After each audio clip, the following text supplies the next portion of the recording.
আজকের এই মহতী অনুষ্ঠানে এমন কিছু কৃতিমান ব্যক্তিত্ব উপস্থিত হয়েছেন যারা শিক্ষা, সংস্কৃতি, শিল্পকলার বিভিন্ন শাখায় অবদান রেখে নিজ গুণে সমাদৃত হয়েছেন।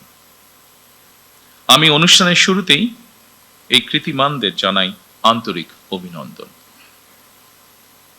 রাজনীতিবিদগণ রাষ্ট্র পরিচালনার দায়িত্বে থাকলেও একজন রাজনৈতিক কর্মী হিসাবে আমি বিশ্বাস করি জ্ঞানী গুণীজন দিক নির্দেশনার ভূমিকা পালন করে থাকেন।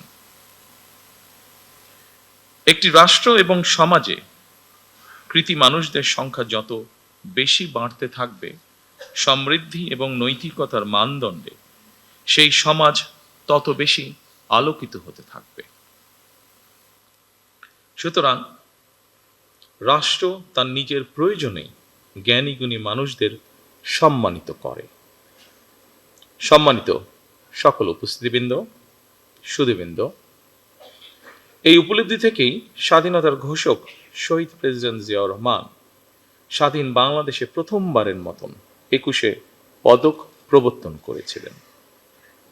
এটি শুধু একটি পদকই নয়, বরং এই পদকের মধ্য দিয়ে ৫২ ভাষা আন্দোলন থেকে আজ পর্যন্ত বাংলাদেশের ঐতিহাসিক ঘটনাবলীকে স্মরণে আনার পাশাপাশি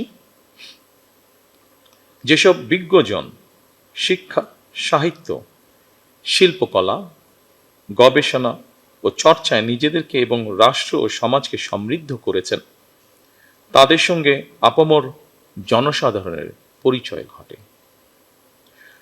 শুরুতেই ৩টি বিষয় পুরস্কার প্রদানের মাধ্যমে ১৯৭৬ সালে রাষ্ট্রীয় সম্মাননা পুরস্কার ২১ পদকের যাত্রা শুরু হলেও বর্তমানে ভাষা আন্দোলন, মুক্তিযুদ্ধ, শিক্ষা, গবেষণা, শিল্পকলা, বিজ্ঞান ও প্রযুক্তি সহ সম্ভবত কমপক্ষে ১২টি ক্ষেত্রে বিশেষ অবদানের জন্য এই সম্মাননা দেওয়া হচ্ছে। এটি নিঃসন্দেহে একটি ইতিবাচক অর্জন। জ্ঞান, বিজ্ঞান কিংবা সাহিত্য চর্চার ধারা আরো শানিত এবং বিকশিত হোক, এই প্রত্যাশা করছি আমরা সকলে।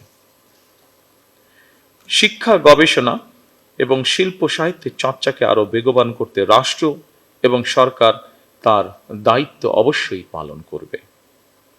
আমি বিশ্বাস করি শিক্ষা, গবেষণা এবং শিল্প সাহিত্য চর্চাকে রাজনীতিকরণ করা কখনোই সভ্য সমাজের পরিচায়ক নয়। শিক্ষা, সাহিত্য, শিল্পকলা, বিজ্ঞান ও প্রযুক্তি অর্থাৎ জ্ঞান বিজ্ঞানে সব শাখায় যাতে দেশ এগিয়ে যেতে পারে, নৈতিক মানসম্পন্ন তেমন একটি উদার গণতান্ত্রিক রাষ্ট্র ব্যবস্থা প্রতিষ্ঠার লক্ষ্যে বর্তমান গণতান্ত্রিক সরকার অবশ্যই কাজ করবে।